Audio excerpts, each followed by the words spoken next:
ہم اس وقت نادر خان کو تو یہاں نہیں لا سکتے، لیکن ضمانت دینے کے لیے میرے پاس ایک اور شے ہے۔ کیا شے؟ ڈاکٹر نے دلچسپی سے پوچھا۔ زری گل نے اپنے کانوں سے تلائی بالیاں اتار دی اور ڈاکٹر کی طرف بڑھا دی۔ مقتول نے ایک لمحہ سوچے بغیر زری گل کا وہ مختصر سا زیور گروی رکھ کر ان میاں بیوی کو جانے کی اجازت دے دی۔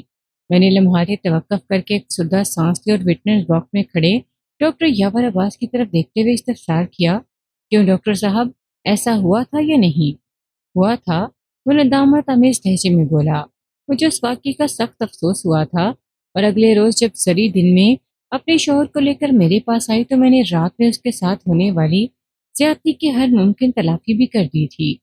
آپ کا یہ جذبہ ہمدردی قابل ستائش ہے ڈاکٹر صاحب، میں نے سراہنے والے انداز میں کہا، لیکن آپ کو یہ تو معلوم ہی ہوگا کہ زبان اور رویے سے لگنے والے گھاؤ اس قسم کی لیپا پوتی سے نہیں بھرا کرتے۔ میرے بس میں جو تھا وہ میں نے کیا، شاور عباس نے شکست خوردہ انداز میں کہا۔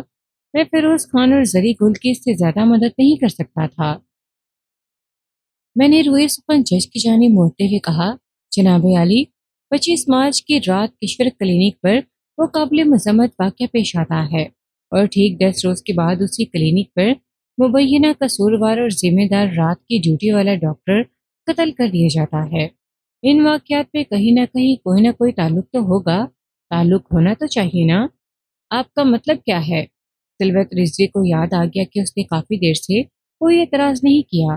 آبجیکشن یور آنر کا نعرہ بلند کرنے کی بجائے اس مرتبہ اس نے براہ راست مزید سے پوچھ لیا، کیا آپ یہ کہنا چاہتے ہیں کہ ڈاکٹر عمر حیات کو فیروز خان نے قتل کیا ہے؟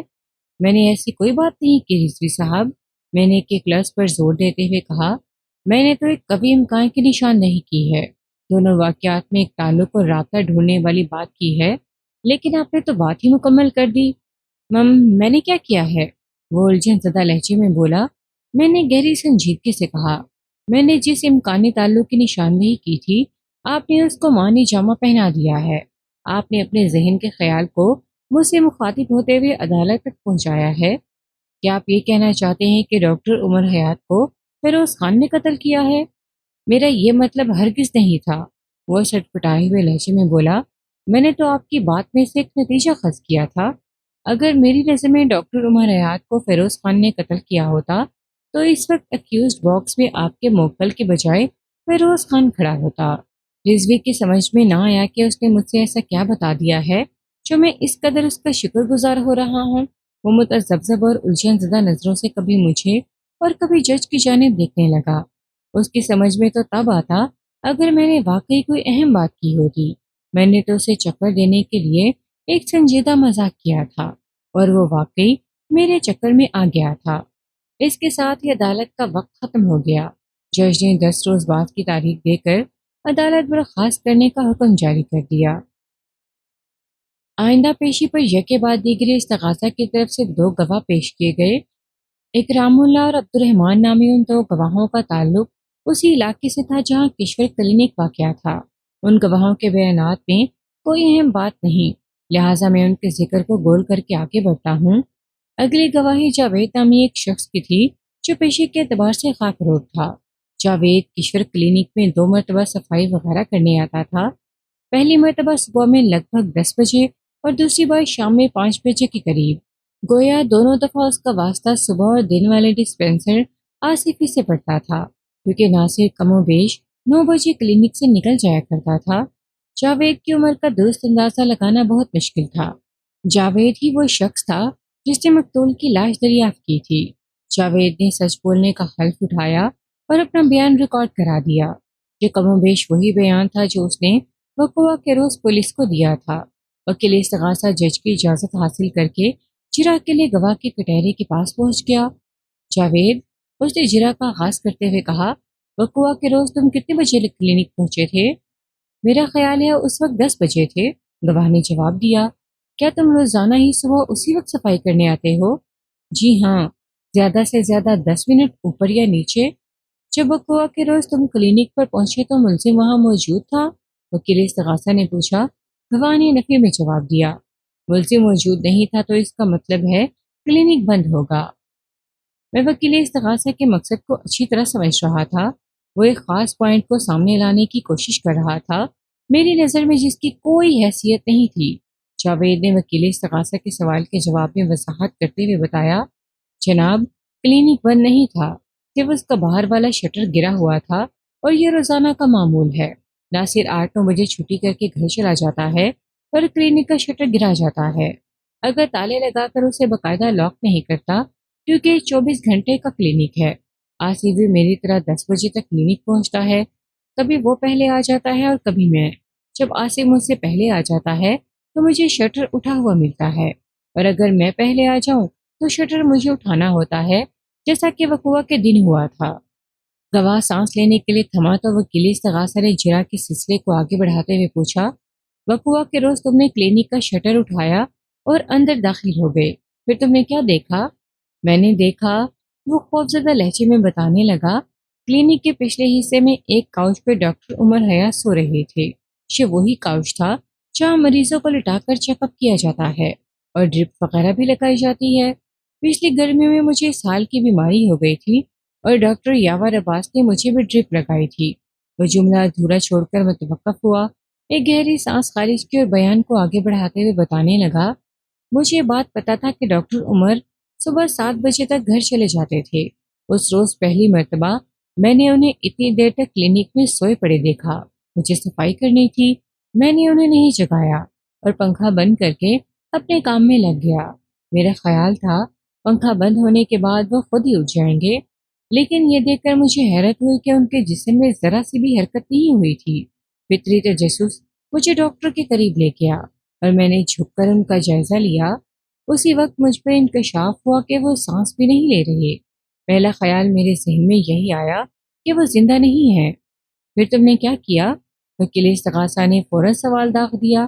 گواہ نے بتایا، میں فوری طور پر کلینک سے باہر آیا اور نادر خان کو اس بارے میں بتایا۔ نادر خان کا چائے خانہ کلینک کے ساتھ ہی ہے۔ جب میں نادر خان کو ڈاکٹر صاحب کی حالت کے بارے میں بتا رہا تھا تو اسی وقت آصف بھی کلینک پہنچ گیا۔ وہ بھی اس صورتحال سے گھبرا گیا۔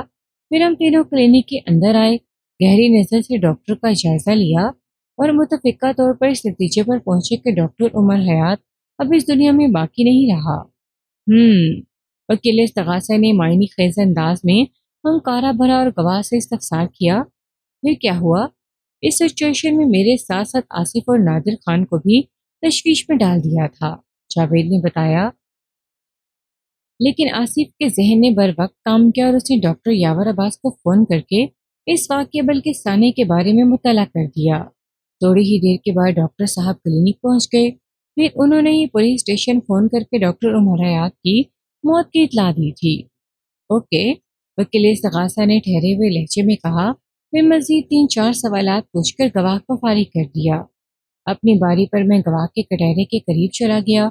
میں نے جرا کا آغاز کرنے سے پہلے بڑی گہری نظر سے جاوید کا تنقیدی جائزہ لیا، پھر پوچھا، جاوید، مجھ سے پہلے وکیل استغاثہ نے اس کیس کے حوالے سے تم سے جو جو سوالات کیے اور تم نے ان کے جو جو جوابات دیے، اس کے علاوہ بھی تمہیں کچھ معلوم ہے؟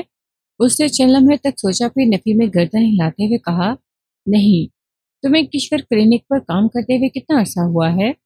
5 سال سے زیادہ ہو گئے ہیں۔ ملزم پچھلے 4 سال سے اس کلینک میں کمپاؤنڈری کر رہا تھا۔ میں نے اس کے چہرے پر نگاہ جماتے ہوئے کہا، اس کا مطلب ہے تم اس سے زیادہ پرانے ہو، وہ تمہارے سامنے ہی آیا تھا؟ جی ہاں، آپ بالکل ٹھیک کہہ رہے ہیں۔ تمہاری ملزم سے ملاقات اور بات چیت تو رہتی ہوگی، کچھ زیادہ نہیں۔ اس کی کوئی خاص وجہ؟ کوئی خاص وجہ نہیں، اس نے جواب دیا۔ بات دراصل یہ ہے کہ ناصر رات کی ڈیوٹی کرتا تھا اور میں دن کے وقت 2 مرتبہ کلینک میں صفائی کرنے آتا تھا، لہٰذا ہماری ملاقات کے امکانات کم تھے۔ البتہ اسے تھوڑا توقف کیا، پھر اضافہ کرتے ہوئے بتایا، اور یہاں کی اکثر دکانوں میں صفائی میں ہی کرتا ہوں، تو اس وجہ سے کئی بار یہاں کا چکر لگ جاتا ہے۔ رات میں اگر کسی کام سے اس طرف آنا ہوتا تو میں ڈاکٹر صاحب کو سلام کرنے کلینک آ جاتا تھا۔ مطلب یہ کہ ہفتے 10 دن میں ملزم سے ایک آدھ ملاقات ہو ہی جاتی تھی۔ یہ بھی بہت ہے، میں نے سرسری انداز میں کہا۔ پھر وٹنس باکس میں کھڑے گواہ سے پوچھا، جاوید، تمہاری قوت مشاہدہ کیسی ہے؟ وہ الجھن زدہ نظروں سے مجھے دیکھنے لگا۔ میں نے آسان الفاظ میں اسے قوت مشاہدہ کا مفہوم سمجھایا تو وہ بڑے وثوق سے بولا، جناب، میری آنکھیں اور حافظہ بہت تیز ہے، ایک بار جس شے کو دیکھ لوں وہ میرے دماغ میں بیٹھ جاتی ہے۔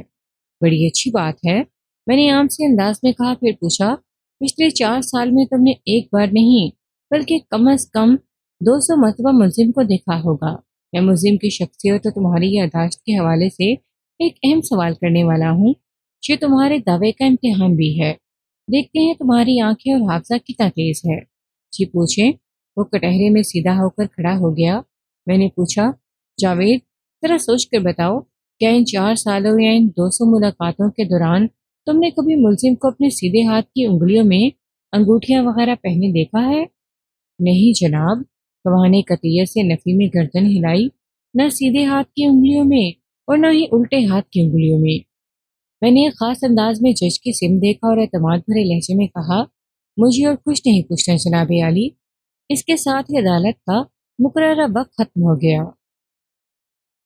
منظر اسی عدالت کا تھا اور وٹنس باکس میں استغاثہ کا گواہ اور کشور کلینک میں دن کی ڈیوٹی کرنے والا ڈسپنسر آصف علی کھڑا تھا۔ آصف پستہ قامت ایک ساملا نوجوان تھا، عمر 22-23 سال رہی ہوگی۔ آصف نے حلفیہ بیان ریکارڈ کروایا۔ وکیل استغاثہ نے چند سوالات کے بعد اسے فارغ کر دیا تو میں نے جج کی اجازت حاصل کر کے چراغ کے لیے وٹنس باکس کے قریب چلا گیا۔ وکیل استغاثہ نے اسے جو سوال پوچھے تھے میری نظر میں ان کی زیادہ اہمیت نہیں تھی، لہٰذا میں نے انہیں دہرانے شان پر تنقید کرنا ضروری نہ سمجھا اور اپنے مخصوص انداز میں عدالتی کارروائی کو آگے بڑھاتے ہوئے گواہ سے پوچھا، آصف علی، کیا یہ سچ ہے کہ تمہیں کشور کلینک پر کام کرتے ہوئے صرف 1 سال ہوا ہے؟ جی یہ سچ ہے، اسے جواب دیا۔ کیا تم نے کشور کلینک سے اپنے کریئر کا آغاز کیا تھا؟ جی نہیں، اس سے پہلے میں ڈاکٹر عثمان حیدر کے کلینک پر کام کرتا تھا، وہ وضاحت کرتے ہوئے بولا۔ 6 کلینک ملے کے قریب VIP کالونی میں ہے۔ جب تم نے کشور کلینک پر ملازمت کی تو تمہاری تنخواہ کتنی لگائی گئی تھی؟ 600 روپے۔ اس وقت، میرا مطلب ہے وقوع کے وقت تمہاری تنخواہ کتنی تھی؟ 800 روپے، اس نے بتایا۔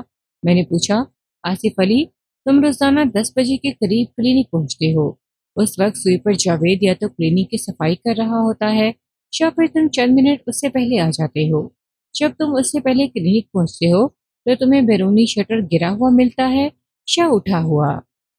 جناب، رات والا کمپاؤنڈر ناصر یعنی ملزم صبح 9 بجے تک کلینک سے رخصت ہو جاتا ہے اور اسے ڈاکٹر نے یہ ہدایت کر رکھی ہے کہ وہ جب بھی جائے کلینک کے شٹر کو گرا کر جائے، اور وہ ہمیشہ ایسا ہی کرتا ہے۔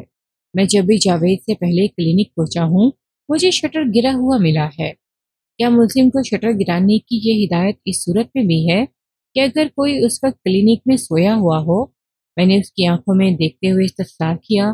نہیں جناب، ایسی کوئی بات نہیں، وہ صاف گوئی کا مظاہرہ کرتے ہوئے بولا۔ ڈاکٹر عمر حیات مہینے میں 1-2 مرتبہ کلینک ہی میں سو جایا کرتے تھے۔ ایسی صورت میں ناصر محمود کلینک کا بیرونی شٹر گرائے بغیر ہی چلا جایا کرتا تھا۔ وقوع کی رات شانی رات کے آخری پہر ڈاکٹر عمر حیات کا کلینک ہی میں سویا ہوا تھا۔ میں نے بدستور اس کی آنکھوں میں دیکھتے ہوئے کہا، کوچ پر لیٹنے سے پہلے اسے ملزم کو ہدایت کر دی تھی کہ وہ رخصت ہوتے وقت اسے جگانے کی کوشش نہ کرے، لہٰذا ملزم اپنے وقت پر شٹر اٹھا ہوا چھوڑ کر گھر چلا گیا تھا، لیکن جاوید جب صفائی کرنے کے لیے آیا تو اسے شٹر گرا ہوا ملا تھا۔ یہ کیا معمہ ہے؟ یہ تو واقعی ایک معمہ ہے، وہ حیرت بھرے لہجے میں بولا۔ اگر ناصر شٹر گرا کر نہیں گیا تو پھر اسے کس نے گرایا؟ میں یہی سوال تو تم سے پوچھ رہا ہوں، میں نے ایک لفظ پر زور دیتے ہوئے کہا۔ تمہارے خیال میں کلینک کا شٹر کس نے گرایا ہوگا؟ میں اس بارے میں کچھ نہیں جانتا جناب، وہ الجھن زدہ لہجے میں بولا۔ ٹھیک ہے، میں نے قدرے نرمی سے کہا، پھر پوچھا، آصف علی، کیا تم نے کسی بینک وغیرہ میں اکاؤنٹ بھی کھول رکھا ہے؟ جی ہاں، میں ایک مقامی بینک کا اکاؤنٹ ہولڈر ہوں، اس نے جواب دیا، پھر اپنے بینک کا نام بھی بتایا۔ میں بار بار سوالات کا زاویہ تبدیل کر رہا تھا تاکہ گواہ کو مطلق احساس نہ ہو کہ میں اس کی بے خبری میں اس کی زبان سے کون سا راز نکلوانے کی کوشش کر رہا ہوں۔ میں نے اپنے مخصوص انداز میں اجرا کے سلسلے کو آگے بڑھاتے ہوئے سوال کیا، آصف علی، وقوع کے روز تم نے فون کر کے ڈاکٹر یاور عباس کو کلینک بلوایا تھا؟ ڈاکٹر یاور نے آتے ہی اپنے ماموں کی موت کی تصدیق کر دی، پھر فون کر کے پولیس کو اس واقعے کی اطلاع دی گئی۔ میں لمحے بھر کو رکا، پھر اضافہ کیا، پولیس کی آمد سے قبل ہی تم نے کلینک کا معائنہ کر کے یہ بھی پتہ چلا لیا کہ اس دن کا سارا کیش بھی غائب تھا۔ یہ کیا ماجرا ہے؟